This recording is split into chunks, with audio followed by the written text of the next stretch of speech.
বলবো আজকে 44 degree centigrade তাপমাত্রা।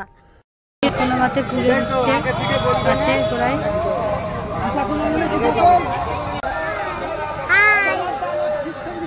দেরি কেন বলতো? কার বেকার তোদেরকে আবার নিতে আসতে হলো?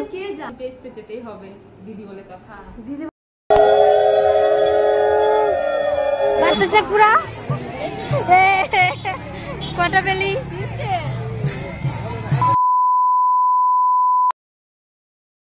Welcome back to channel. তোমরা সব কেমন আছো? আশা করছি ভালো আছো। তো আমিও অনেক ভালো আছি। আর আজকে তো ভালো থাকতে হবে, কারণ আজকে আমাদের এখানে শীতলী মায়ের পুজো আছে। আর আমি সকাল সকাল স্নান করে রেডি হয়ে গেছি। আর এখন যাব শীতলী মায়ের মন্দিরে। তো মা ওদিকে রেডি হয়ে গেছে আর আমার জন্য ওয়েট করছে। তো চলো একদম মন্দিরে গিয়ে দেখা হবে।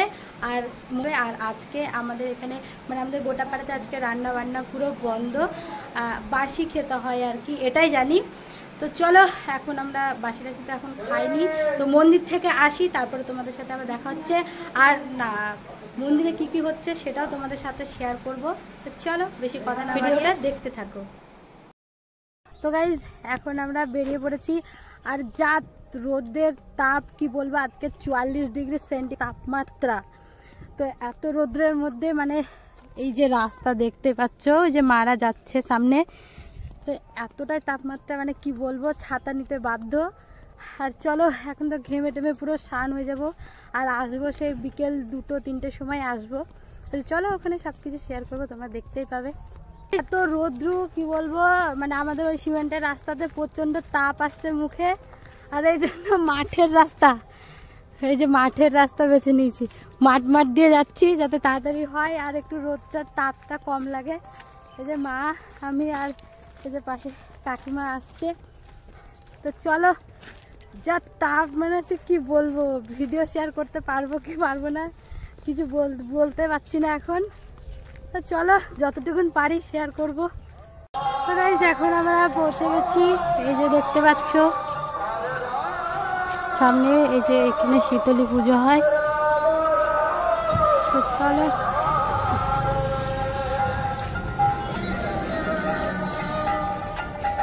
তো বন্ধুরা দেখতে পাচ্ছ আমি এখন মন্দিরে পৌঁছে গেছি। আর এইদিকে ফল বানাচ্ছে আর ওইদিকে কাকুরা ওরা বাটাগুলো সাজিয়ে রাখছে। আর মা দাঁড়িয়ে আছে, মানে পুজো দেওয়ার চান্সই পাচ্ছে না, প্রচণ্ড ভিড় আর রৌদ্র এত তাপে। কোনো মতে পুজো হচ্ছে গাছের গোড়ায়।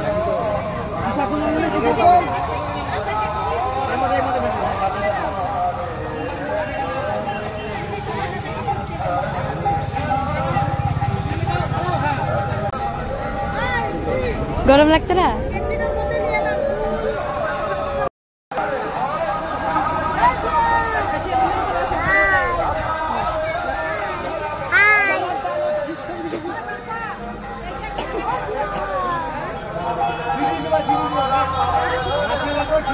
আর এদিকে মার গাছে গোড়ায় পূজা দেওয়া হয়ে গেছে। আর আমি খুঁজে বেড়াচ্ছিলাম কোথায় একটু ছাওয়া পাবো। তো খুঁজে আমি এই মন্দিরের সামনে এসে একটু ছাওয়া পেয়েছি। এখানে আমি আর মা দাঁড়িয়েছি আর ঠাকুরমশাই সব কিছু রেডি করছিল পুজো বসবে বলে। তো চলো আগে ঠাকুরমশাই রেডি করে নেক, তারপরে পুজো। মন্দির থেকে এখন এসছি বুনুকে নিতে, ওর আসতে দেরি হচ্ছে তাই আবার তার বাড়ি যাচ্ছি আনতে। এই যে ও লজ্জাতে ছাতা দিয়ে মুখ দেখে নিচ্ছে। তো চলো বুনুকে আগে নিয়ে আসি। হয়ে গেছে আর রেডি হয়ে গেছে। আর এই যে দেখতে পাচ্ছ, এত দেরি কেন বলতো? বেকার তোদেরকে আবার নিতে আসতে হলো। কে যায়? তুই দেরি হয়ে গেছিল তো, আমার দিদি নিতে এসে যেতেই হবে দিদি বলে কথা। দিদি বলে কথা, তার জন্য রোদে আবার ডবল করে আসতে হলো। কোনো ব্যাপার না। আর হাফ পুজো মনে হয় হয়েই গেল, এই আসতে যেতে টাইম শেষ হয়ে গেল। চলে এখন এই আবার রোদে পুড়তে যেতে হবে, তার কথা এখন বলছি না। চলো আবার মন্দিরে গিয়ে দেখা হচ্ছে। 44 ডিগ্রি তাপমাত্রায় আমাদের খুব আনন্দ লেগেছে, তাই বারবার। এখন বর্তমানে 44 আছে, পড়বে যা তাপ, অবস্থা পুরো খারাপ।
হয়ে গেছে?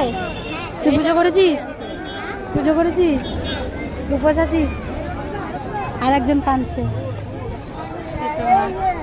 অঞ্জলি দেওয়া হয়ে গেছে। তো মায়েদের অঞ্জলি দেওয়া হয়ে গেছে আর আমি আর বুনু দাঁড়িয়ে আছি। প্রচুর মানুষের ভিড়, এখানে 2-3টে গ্রাম মিলে পুজোটা হয়।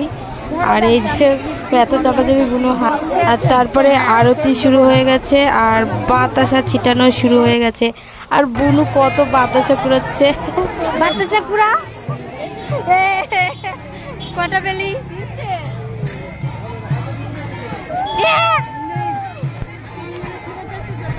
মানে প্রচুর বাতাসা ছিটিয়েছে, 50-60 কেজির ওপরে হবে। তো এত পরিমাণে বাতাসা ছিটিয়েছে যে বাতাসার ঠোকা লেগে আমার মাথা পুরো ফুলে গেছে। তো যাই হোক, মানুষের লাগছে মাথায়, তবু বাতাসা কুড়ানো ছাড়ছে না। খুব আনন্দ করেছি আমরা।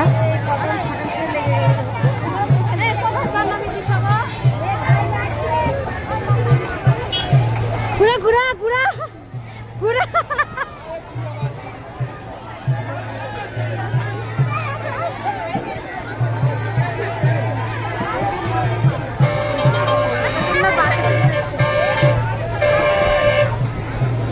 পাসনি পাসনি কই বসা ঘুরা।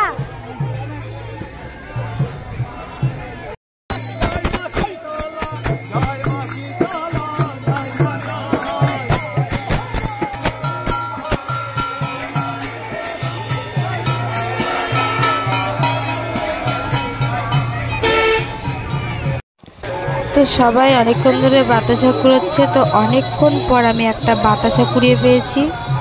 তো এটা খুব আমার আনন্দ লাগলো আমার কাছে।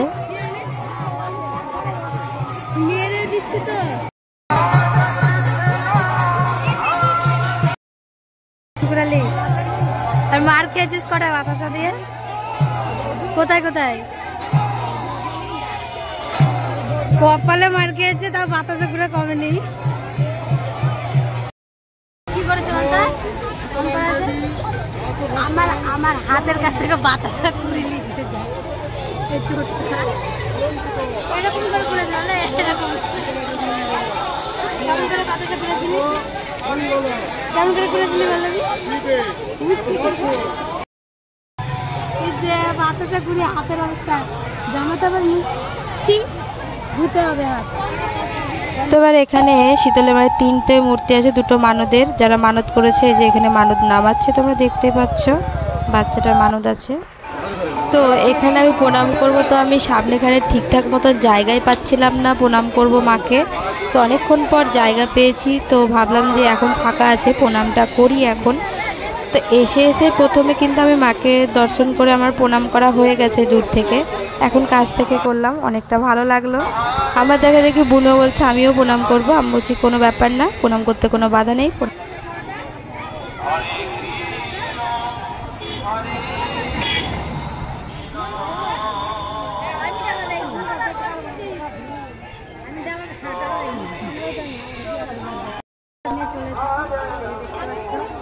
আর এই যে ওষুধ নিয়ে চলে এসছে, খেতে বসে পড়েছে। বর্ষা এ আমার পা মেলে দেখাচ্ছে। কেমন লাগছে বল? ভালো লাগছে। চলো এখন প্রসাদ খেয়ে নি, তারপরে তোমার সাথে দেখা হচ্ছে। আর এদিকে বুনুরা খাচ্ছে। এই যে প্রসাদ চলে এসেছি আর আমি ঠিক পাচ্ছি না, আইসক্রিমও কিনেছি আবার প্রসাদ ঠিক পাচ্ছি না কোনটা খাবার কোনটা লাগবে। তো চলো আগে আইসক্রিমটা খাবো তারপরে প্রসাদ খাবো, কারণ এর আগে মা একটু খাইয়ে দিল প্রসাদ আর এখন খাবো আইসক্রিম। তো খাওয়া হয়ে গেছে এটা দেখা।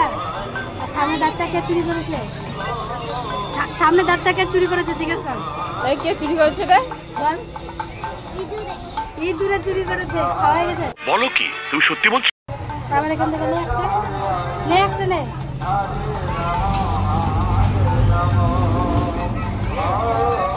চলো আগে খেয়ে নি। সবাই পাতায় নাই এবার কেন প্রসাদ দিয়েছে দেখেন গাড়ি এক প্রসাদ। আজকের ভাত খেতে হবে না, কিছু খাওয়া লাগবে না, ঠান্ডা হবে। আর আমরা প্রসাদ টসাদ খেয়ে এখন বাড়ি যাচ্ছি, এখানে প্রসাদ খাওয়া হয়েছে।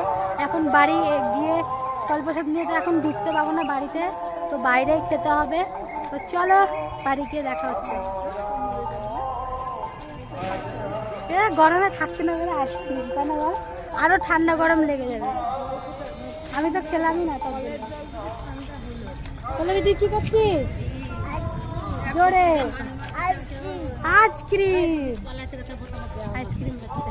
এখন না বাড়ি চলে এসেছি আর বাড়িতে তো প্রসাদ খাওয়া হবে না, এই জন্য আমরা আমতলায় চলে এসেছি। আমতলায় বসে এই যে প্রসাদ খাচ্ছি, ভাই খাচ্ছে, এই যে কাকিরা আছে। তো এই প্রসাদ নিয়ে বাড়িতে ঢুকতে হয় না, ওইখানে চলো প্রসাদ টসাদ খেয়ে নি তারপরে দেখ।